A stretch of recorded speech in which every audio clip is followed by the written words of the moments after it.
Okay, so welcome to chapter 19, which is our second to last chapter for the term. So our next chapter, chapter 20, will be the last one for this term. So not much left. For this chapter, we're going to look at hazardous substances and waste. And so we're going to look at exactly what they are and kind of the regulations around those substances. In terms of the outline for this chapter, we're going to look at hazardous and toxic materials, how we define those, how we characterize hazardous and toxic materials, how we can control for them, how we manage the health risks associated with those substances. Then we'll look at how they enter the environment, how we kind of regulate hazardous waste dumps, different choices or in terms of management. We'll look at chemical releases, and then we'll look at international trade, how it's kind of related to hazardous waste, and then we'll finish up discussing nuclear waste disposal.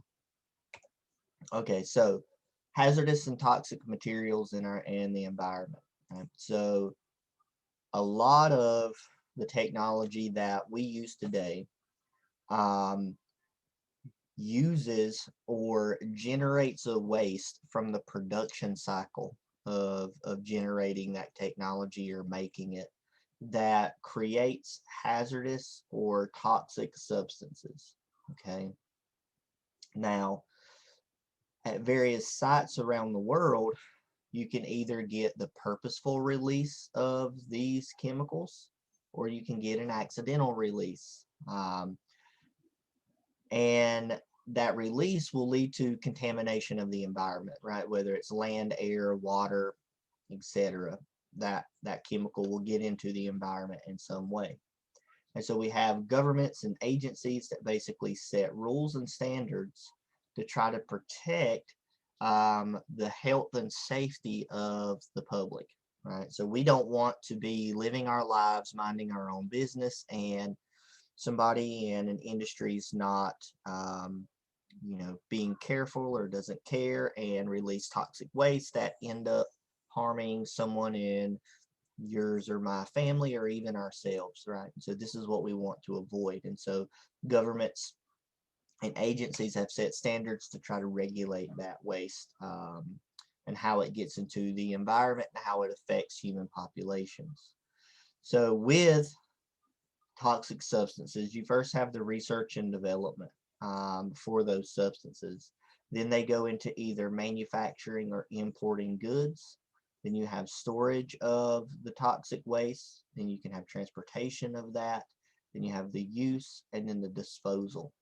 And every step in this cycle, notice there's an arrow pointing back to the environment, meaning that at every step, that waste of that or that toxic substance has the potential to get into the environment and to contaminate it at some point within each of those different steps in that cycle.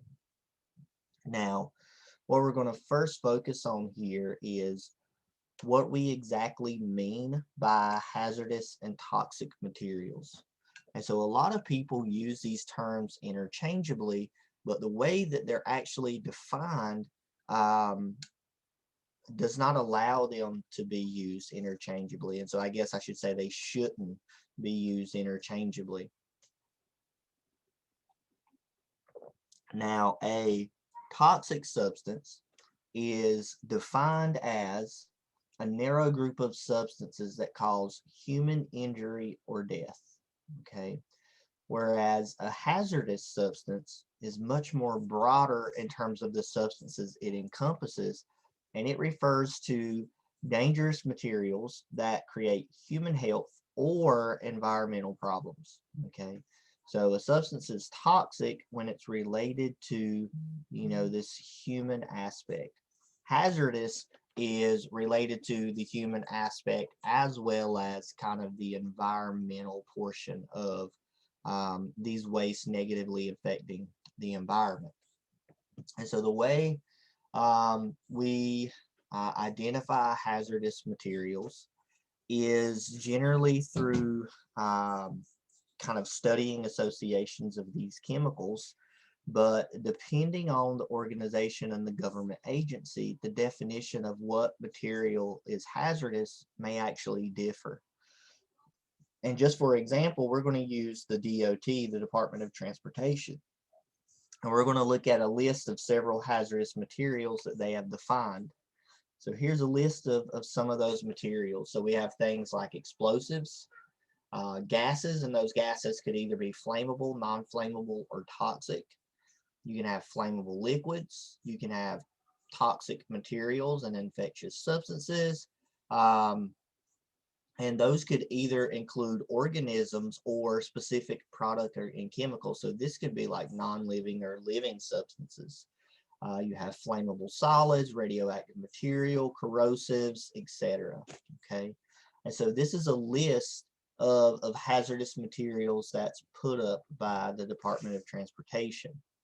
Um, Now, these hazardous substances or also hazardous materials, remember, humans and the environment.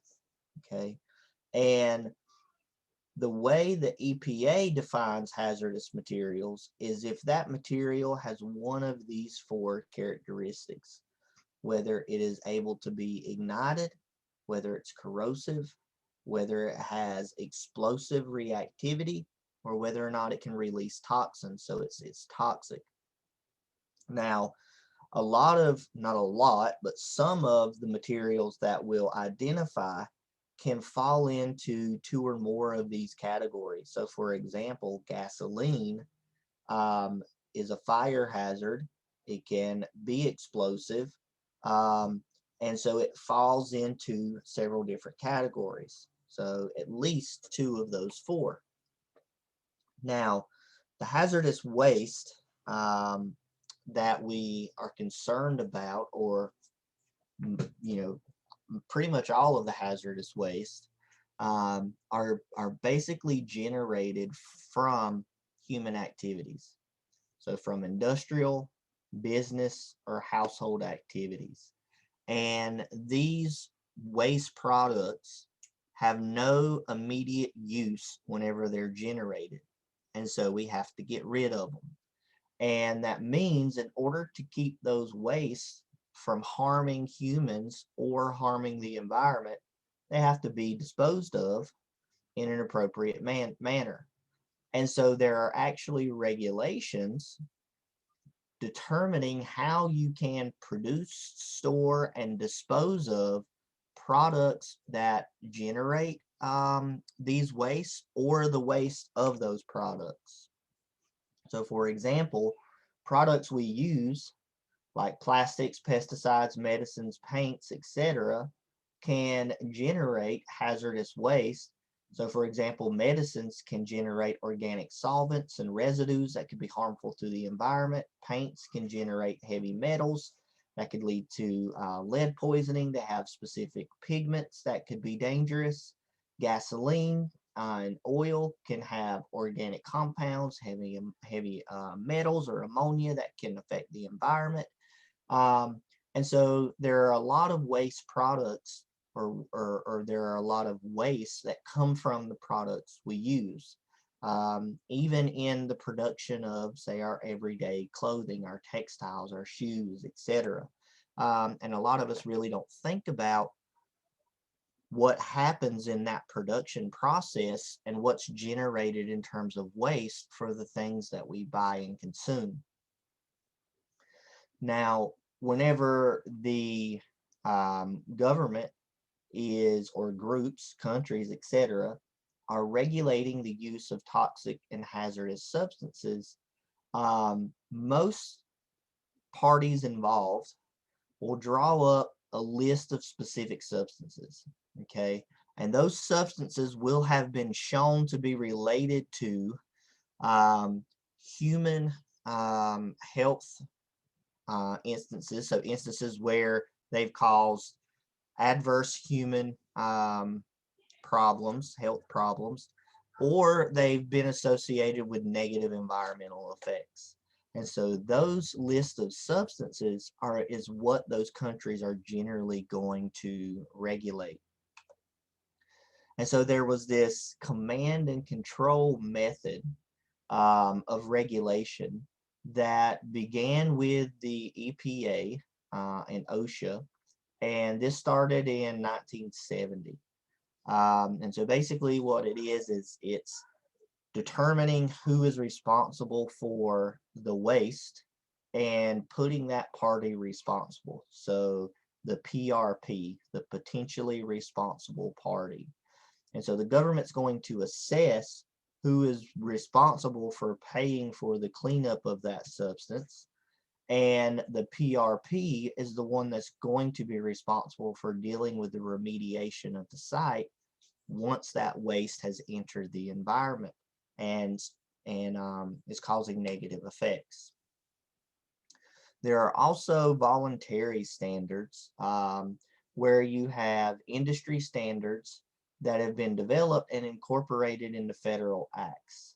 So you have this standard here, this assessment standard, pretty long name, the ASTM International Phase 1 Environmental Site Assessment Standard, E-1527, right? It's a mouthful. Basically what it is you have this voluntary standard that industries can adhere to, and they can give this prior assessment before beginning a project and basically kind of show that they're adhering and trying to stick to these standards that aren't specifically like regulated in terms of fines, like, oh, if you don't meet this standard, you're in trouble. But it's basically saying we want to hold to this standard, and even though we're not technically being forced, we're voluntarily keeping to this standard. And so there's this international organization for standardization that has a standard for environmental management systems, and it's known as the ISO 14000.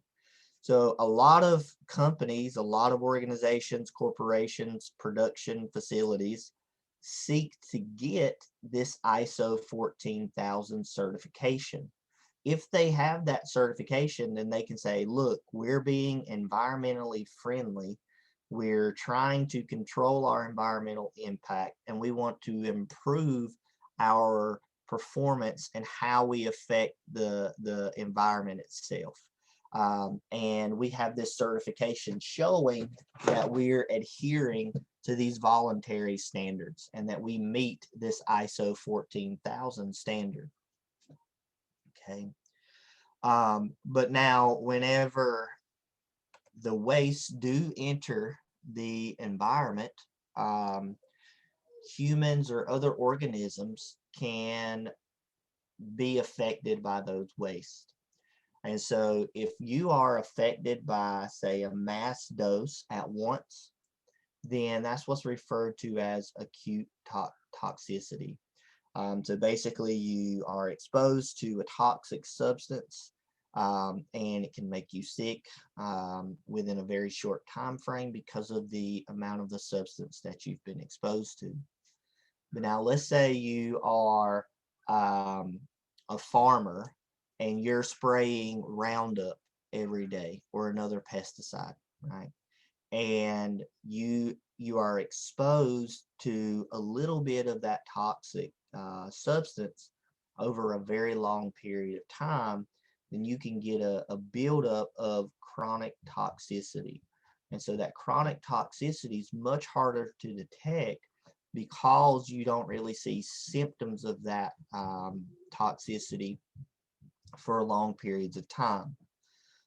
Another interesting aspect with how people may interact with these toxic substances is a thing called synergism can happen. And basically what this is let's say you have two chemicals that maybe aren't problematic on their own.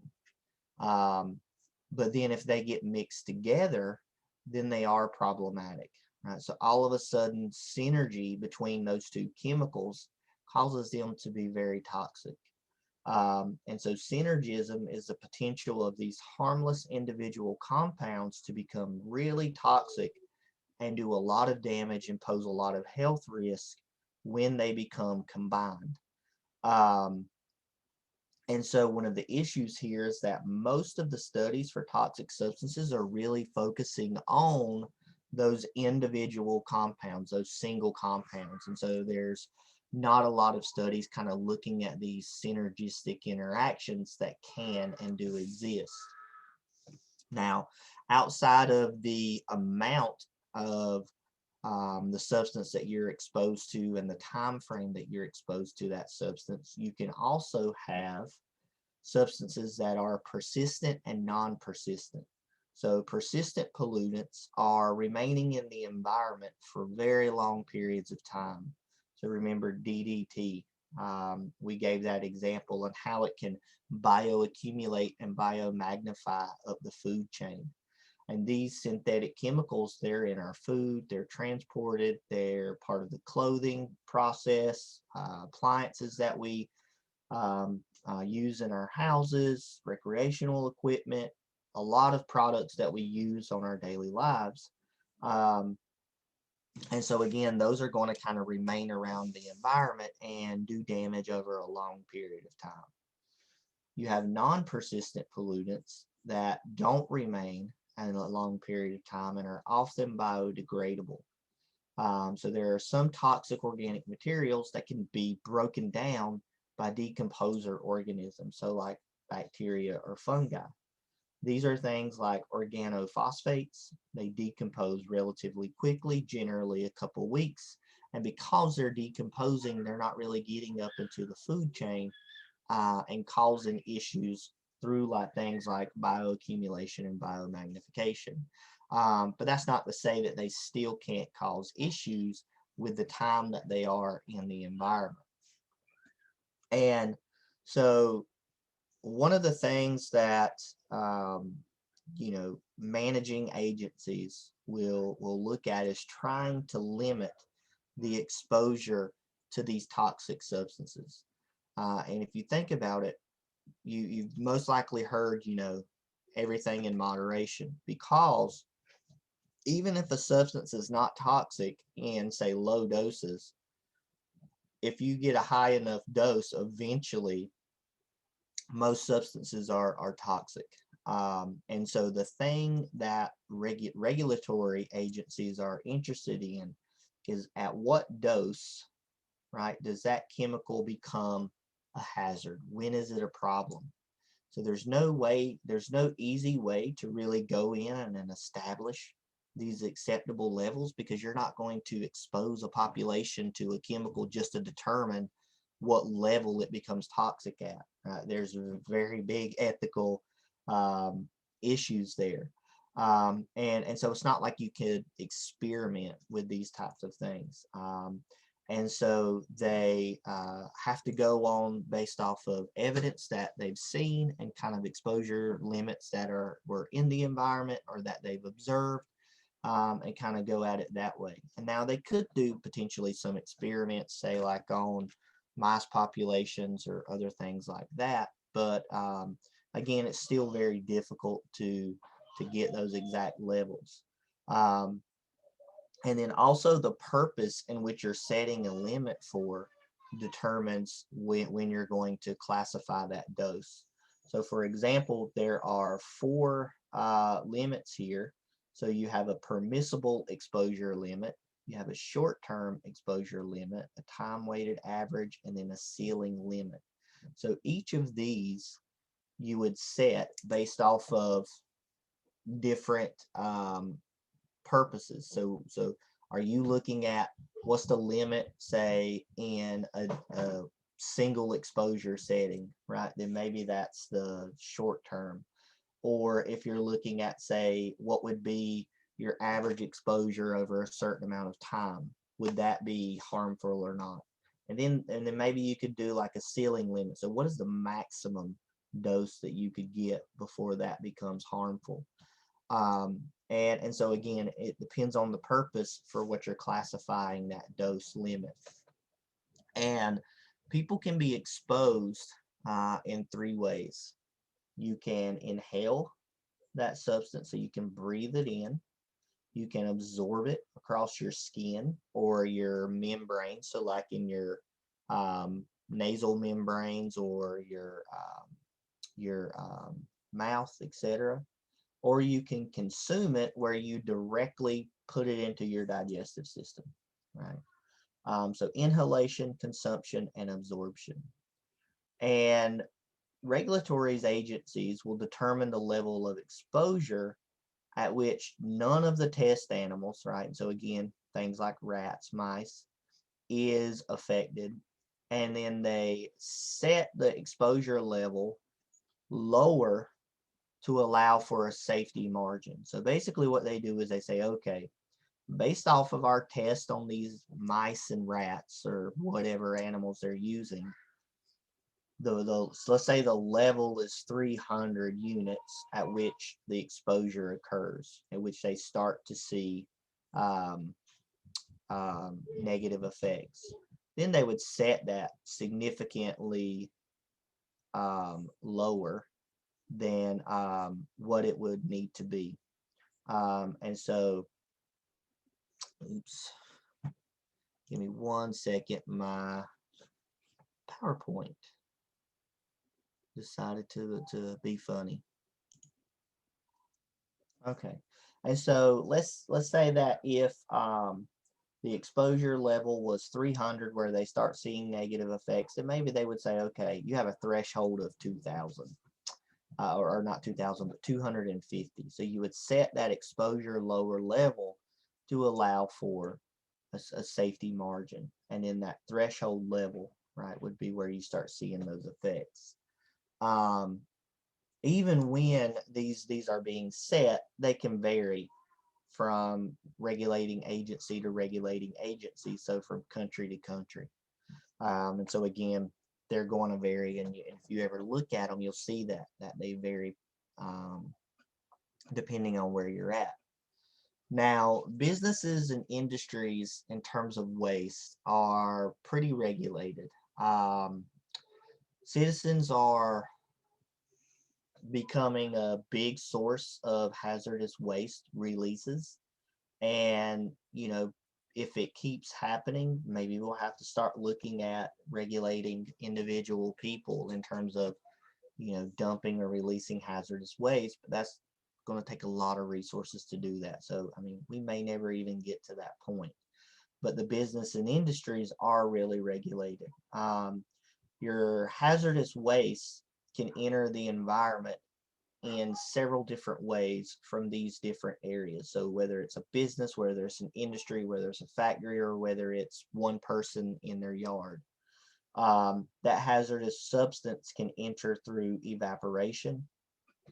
It can be spilled, say like onto the lawn, or it can leak out of a pipe into a sewer drain, or it can be released on purpose. So somebody could dump it in the environment just to get rid of it. Which that goes along with dumping or storing on land, and then improper labeling and record keeping can lead to somebody else coming behind that person and thinking it's okay to be disposed of, and they end up disposing of it improperly, and it gets released into the environment.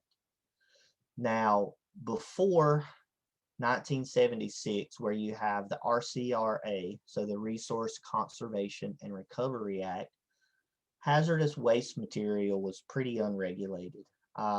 They were usually just buried or dumped, and the sites were typically located, close by to the industry, and were generally in environmentally sensitive areas.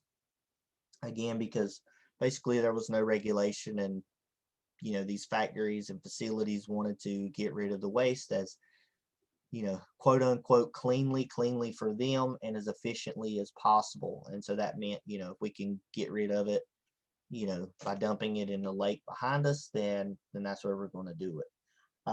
So in North America alone, there are over 25,000 abandoned or uncontrolled hazardous waste sites. And so now the government is having to go back in and determine cleanup and how that's going to be sorted. So under the RCRA, a substance is considered toxic or hazardous if they cause or significantly contribute to an increase in mortality or serious, irreversible, incapacitating illness, or pose a substantial or potential hazard to human health. Okay, or the environment. So that's human health or the environment, right? When improperly treated, stored, transported, disposed, or otherwise managed.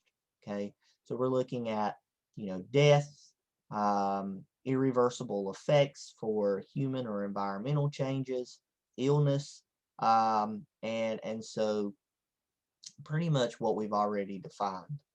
The RCRA in 1976 actually gave the EPA the responsibility for regulating hazardous waste. So they basically said, okay, you all are going to be responsible for recording, controlling, and determining where this hazardous waste comes from, what's happening to it, and who needs to be held responsible for any accidents that happen. And what it also did is it created the cradle to the grave concept of hazardous waste management. So basically, they regulate the places that generate the waste, that transport the waste, and the places that either treat it, store it, or dispose of it, as well as underground storage tanks. And we'll look at an example of that in a little bit. And so this is basically cradle to the grave. So from the birth of that hazardous waste to the disposal of that hazardous waste. So that's kind of where that term comes from. And so the RCRA also defined toxic or hazardous waste by using the terms listed and characteristic waste. Okay, so those two terms are associated with those. And so this is that cradle to the grave model where you look at the generator and then all of the different flows that it goes through, and the EPA is checking at each one of those steps. And then they're kind of regulating and tracking that hazardous waste through this recording and manifest system. Now, there are some wastes that are exempt by law from RCRA regulation. So this is like waste that you generate in your house, agricultural waste that's put back into the soil, mining overburden, so waste that comes from the act of mining, waste associated with oil and gas exploration, and then ash from burning coal. More recently, this has begun to be regulated by the RCRA because of an event in 2008 where a dam in Tennessee burst and coal ash sludge was released. It was trapped behind the dam, I believe, under that sedimentation. The ash was kind of building up behind it. And so it released that sludge and it polluted local rivers and also destroyed many, many homes. And so in 2016, coal ash sites are now regulated by the RCRA. There's also the CERCLA, which is the Comprehensive Environmental Response, Compensation, and Liability Act.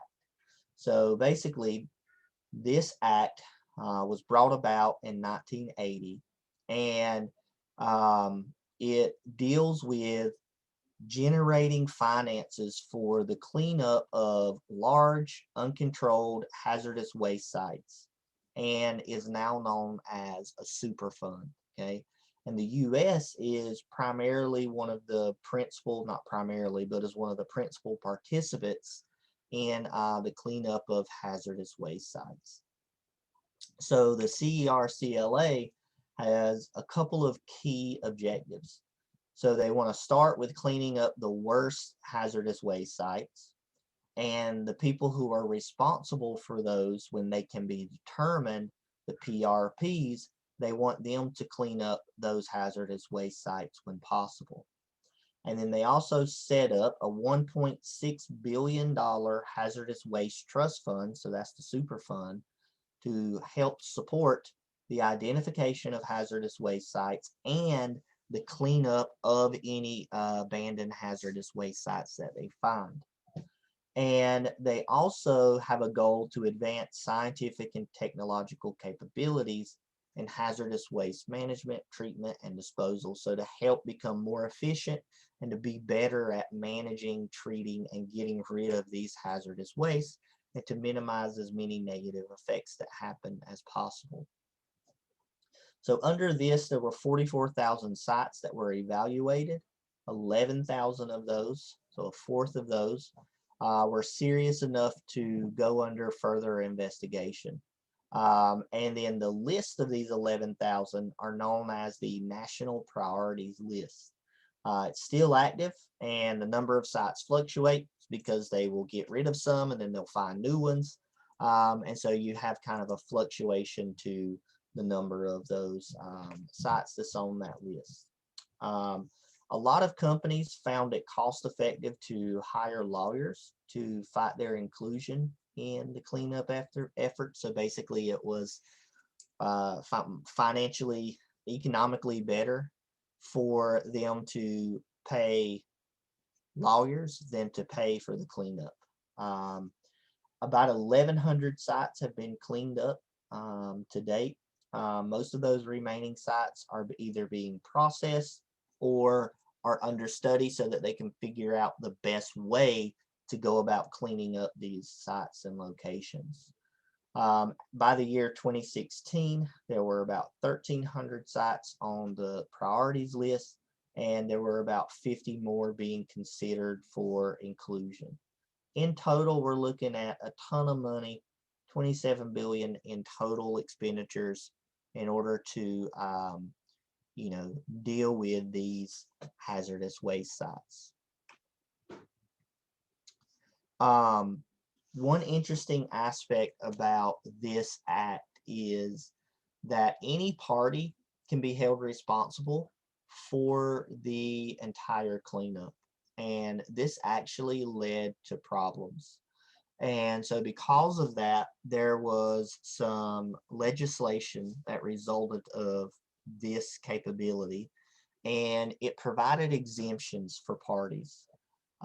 Those exemptions come from the Superfund Amendments and Reauthorization Act, so SARA, and the Small Business Liability Relief and Brownfields Revitalization Act. And so we'll mention what exactly these are in the next couple of slides. So the SARA Act included several items, but there was one specific provision that kind of related to that all-inclusive statement. So if prior to the purchase of real estate, somebody went in and did an inquiry using good and customary practices, they wouldn't be held responsible for the cleanup of any contamination on the property. So this is known as innocent landowner defense. So as long as they went in, did that inquiry, they did good practices, then they're not responsible for the cleanup. In terms of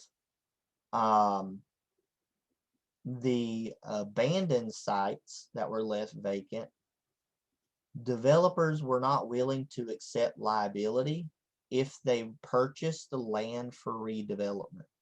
And so that led to some of that land not being purchased. And so these abandoned sites became known as the brownfields. And so what happened is the act generated new language.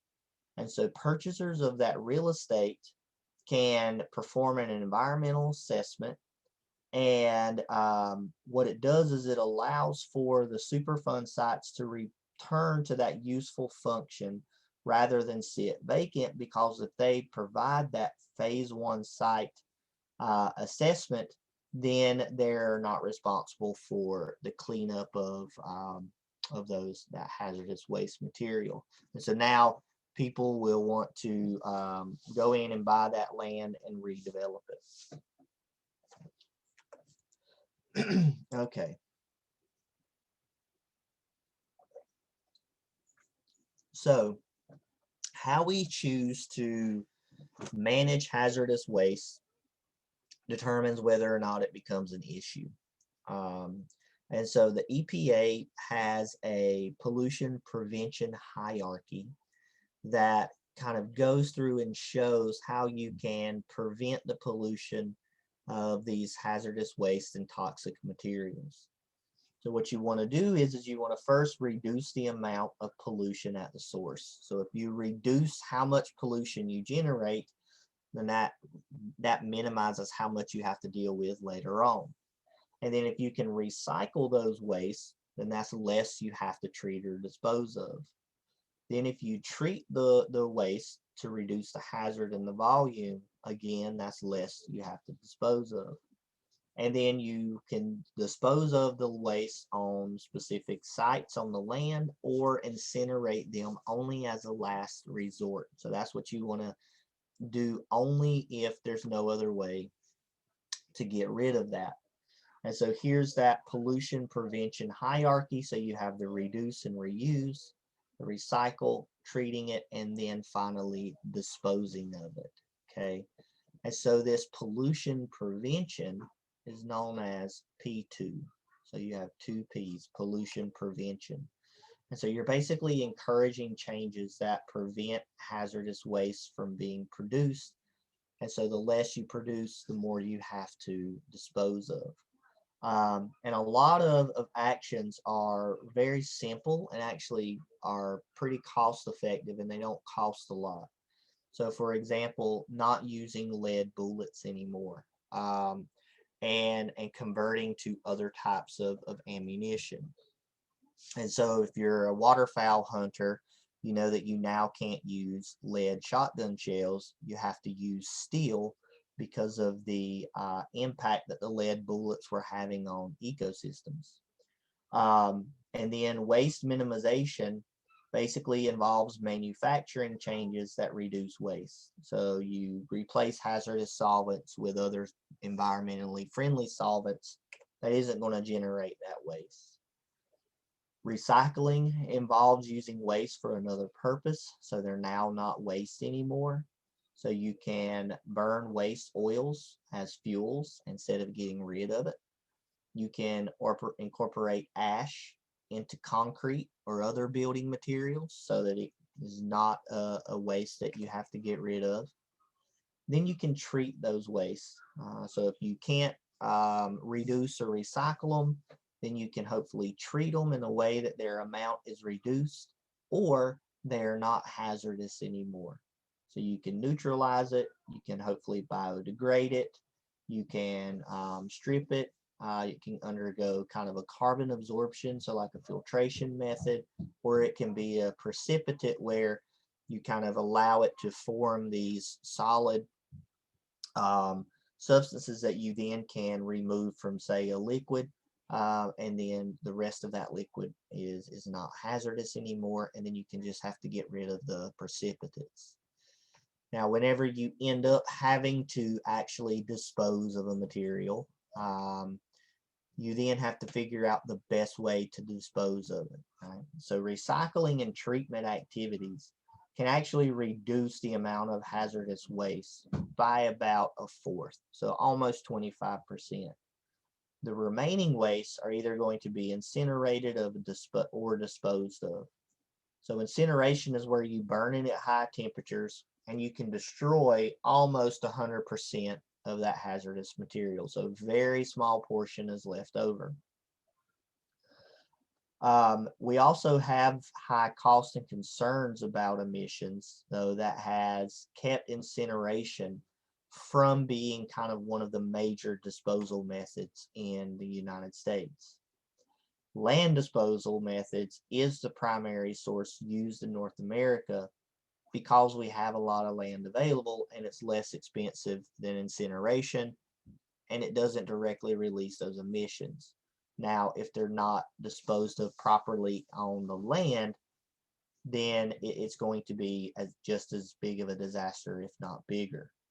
But some of those disposal methods are deep well injection, discharge of treated or untreated liquids into water sources, You can place those liquid wastes into surface holding areas, or you can store those solid wastes in landfills.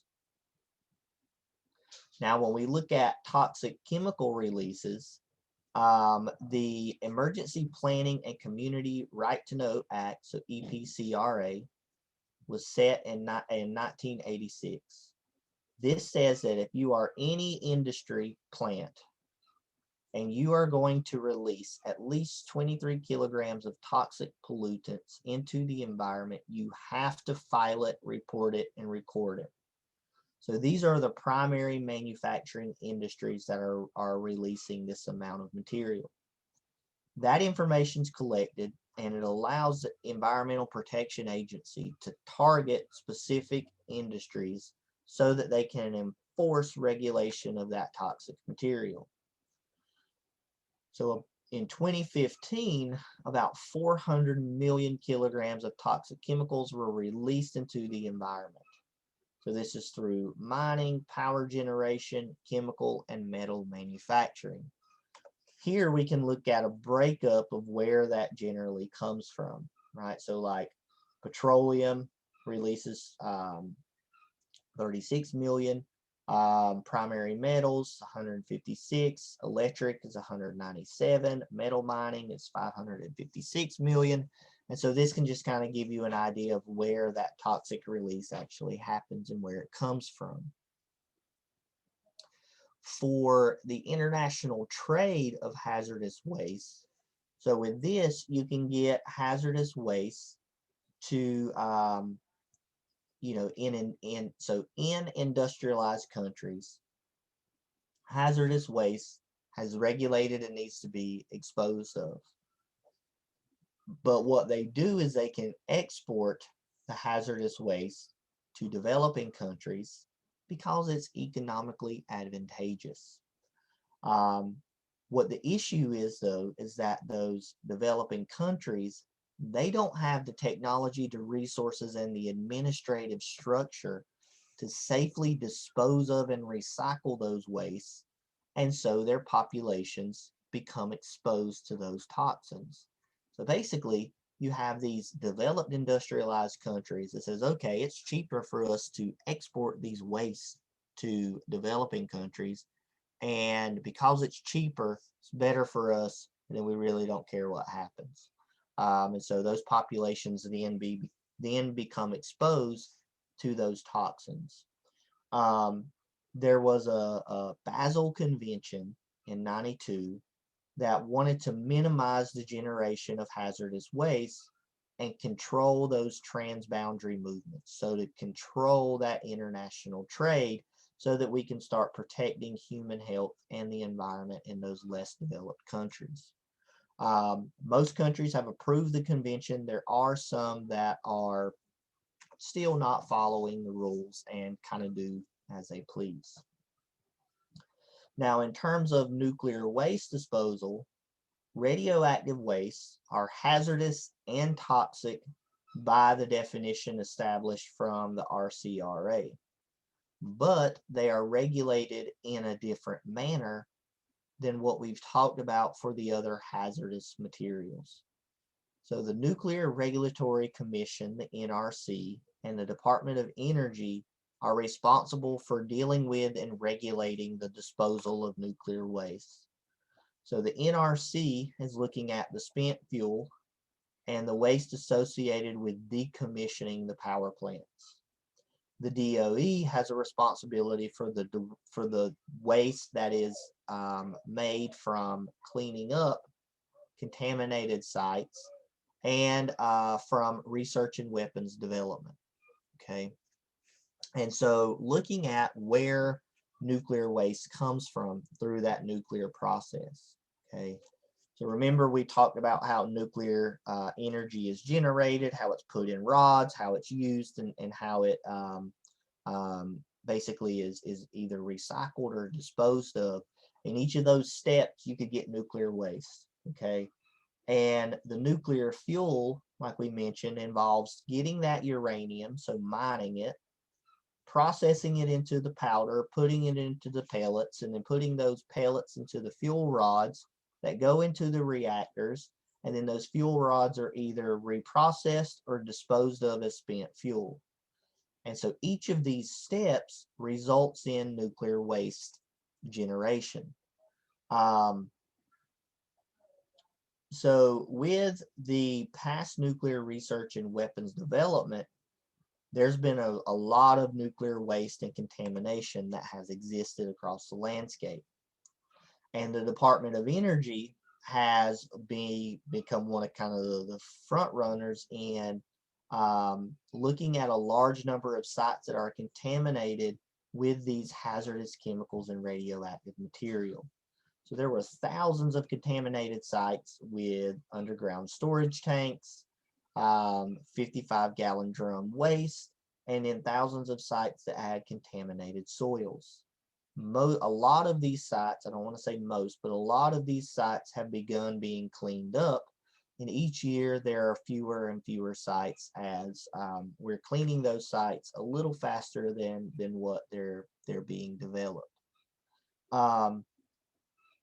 In the United States, we had this nuclear research and development that was related to weapons for World War II.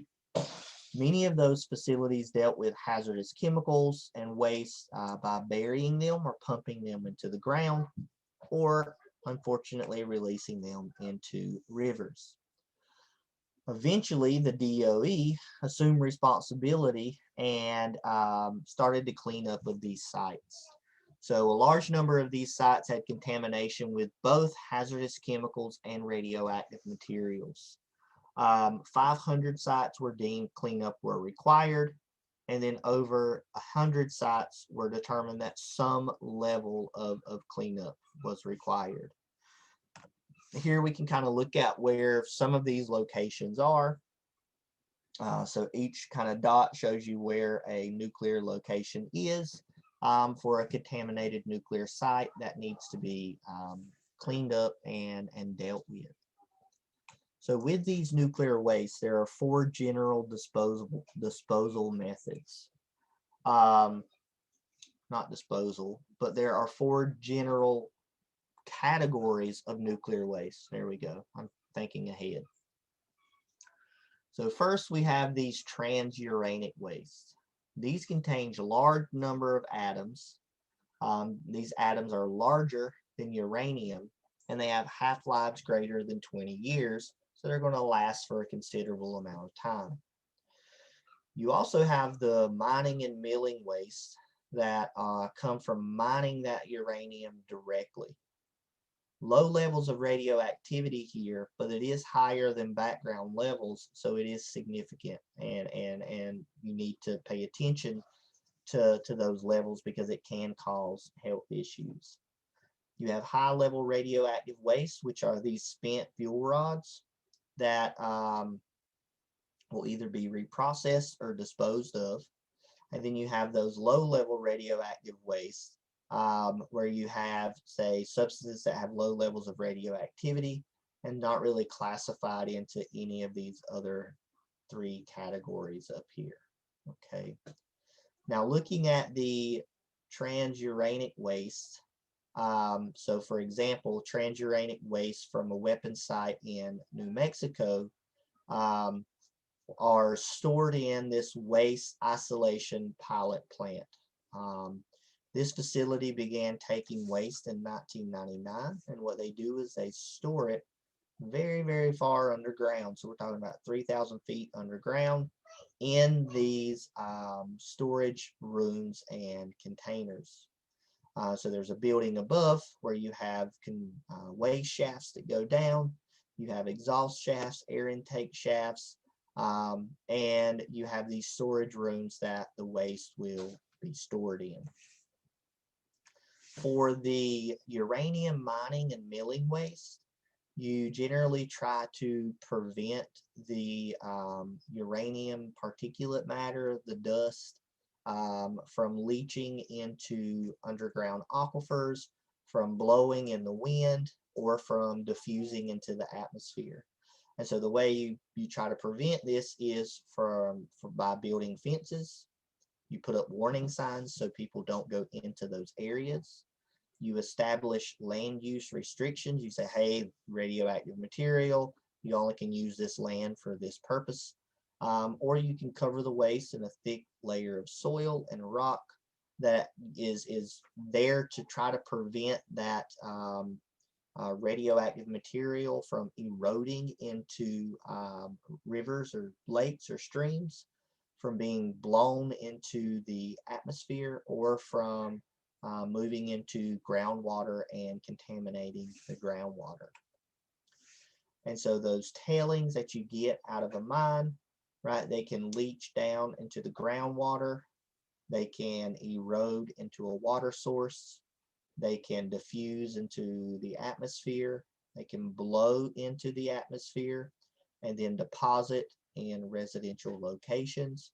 And then you can get direct radiation from being at the source and getting that radiation from those uranium atoms.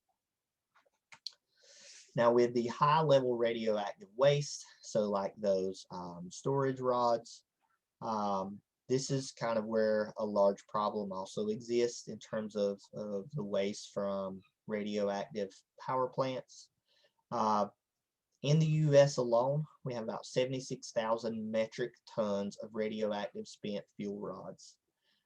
These fuel rods are stored in ponds at nuclear reactor sites, and there's no real permanent storage facility, and many plants are running out of this temporary storage. A lot of people feel that the best solution for these is to bury the waste in stable geological formations, so where you're not going to have, say, shifting tectonics that is going to cause for that material to go back up to the surface or to get into groundwater or other parts of the environment.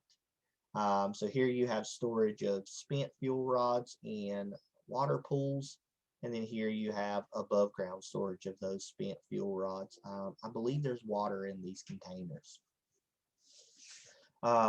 For low level radioactive waste disposal, we produce about 57,000 cubic meters of this waste annually, and it is presently buried in locations like South Carolina, Washington, and Utah. So there's these regional areas that you will bury, or you will transport your waste and they will be buried. In 1986, that was the deadline for each state to provide its own storage sites. And so you have these regional compacts where one state provided a disposal site for that particular region.